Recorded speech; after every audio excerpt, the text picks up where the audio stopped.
بسم الله الرحمن الرحيم. نتكلم النهاردة عن ازاي ان احنا نعمل حساب اللي على جوجل سكولار. تمام، لو انت طالب جامعي في كلية او في جامعة او في مركز بحثي او ايا كان وليك بريد جامعي، تقدر ان انت تستخدمه في ان انت تفعل حساب جوجل سكولار.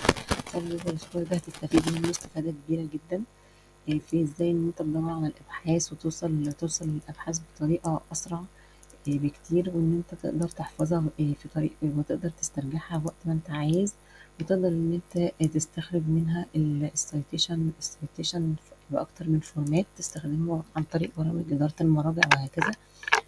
وتقدر إن أنت تحدد أو تشوف نقطة البحث بتاعتك دي يعني مستخدمة كتير أو لأ. تقدر إن أنت تشوف الباحثين التانيين وإن أنت تتابعهم وتشوف أخبارهم. تقدر إن أنت يجيلك alert منها من جوجل سكولار لو في حاجة في نقطة بحثك اتضافت جديدة أو نزلت على النت بصورة جديد في الفترة دي. وحاجات كتير جدا هنتكلم عنها بعد كده في فيديو تاني. طب ازاي افعل حساب جوجل سكولار؟ أول حاجة أنا بدخل على الإيميل الجامعي بتاعي، لو هو على الجيميل، وغالبا هو كل الإيميلات يعني معظمها على الجيميل. لو مش على الجيميل مش مشكلة، أنا هدخل بأي جيميل تاني، بأي حساب جيميل، وهكتب في البحث هنا جوجل سكولار. هبتدي أضغط على اللينك وابتدي اضغط على ماي بروفايل. يبتدي هو هنا نكتب النيم بتاعنا مثلا الافليشن بتاعتي. الافليشن ده الانتساب اللي هي كلية ايه.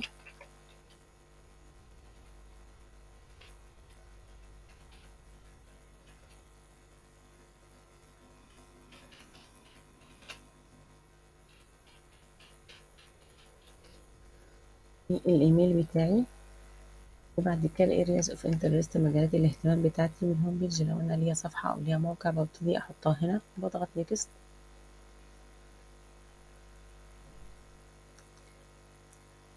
في الخطوة دي انا لازم اضيف اي بحث، يعني مثلا ممكن اضيف البحث ده لان ده مش هتعدي مني، مش هيعدي، مش السهم ده مش هيبقى نشط غير لما اختار بحث، فممكن اختار اي بحث وبعد كده اضغط على علامة السهم ده. بعد كده بيقول لك apply updates automatically، يعني انت عايز اي update يحصل في المقال ده يوصل لي ايميل يتعمل له update على طول او لا. فانا هختار apply updates automatically وmake my profile public، دي اللي بتسمح ان البروفايل بتاعي يبقى باين للناس كلها. احنا طبعا كباحثين بنحب ان شغلنا يبقى باين للناس كلها. followed by ايميل عادي هعملها new articles related to my research، وبعد كده هعمل done. ابتدي يظهر عندي هنا البروفايل بتاعي اهو بالبحث بتاعي. احنا ضفنا بحث مش بتاعنا، فانا لازم امسحه لان طبعا عشان الكوبي رايت والكلام ده. فانا هضغط على علامة صح، هبتدي اعمل ديليت، هو كده هيتمسح. تمام.